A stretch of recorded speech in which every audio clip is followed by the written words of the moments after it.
Ali, let's talk about DeSantis, because House Republicans right now are in Trump and DeSantis' home state. Up until now, DeSantis has been pretty mum about this, but he held a news conference. What did he say?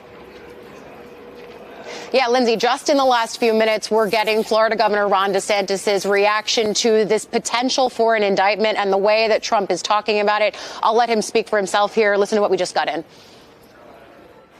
I don't know what goes into paying hush money to a porn star to secure silence over some type of alleged affair. I can't speak to that.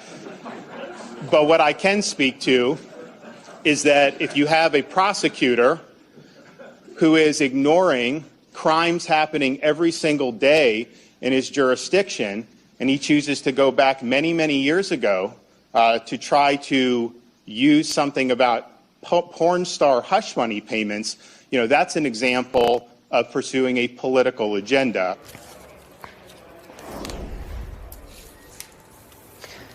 So again, Lindsay, we're watching the first reaction that we've seen from Florida Governor Ron DeSantis. And this plays in a lot of different ways for DeSantis as someone who has tried to stick close to former President Trump because it was Trump's endorsement in 2018 that really launched him into the national conservative consciousness. That's something that he's hoping to parlay in any kind of potential presidential bid. He hasn't announced yet officially, of course, but he has been making the stops to places like Iowa and Nevada. He's clearly one of the people who's in this conversation regularly at the top of the polls. But the fact that DeSantis, while other members of the Republican Party were coming out with this line immediately that there's a two-tiered system of justice in this country, as they say, that they were coming out with that, but DeSantis was mum. That was something that people in Trump world noticed. You saw people like the former president's son, Don Jr., saying, pay attention to who was coming to Trump's defense. The fact that DeSantis needed 24 hours to get to this response, I think, is something that people in Trump world have noticed and are going to try to exploit going forward.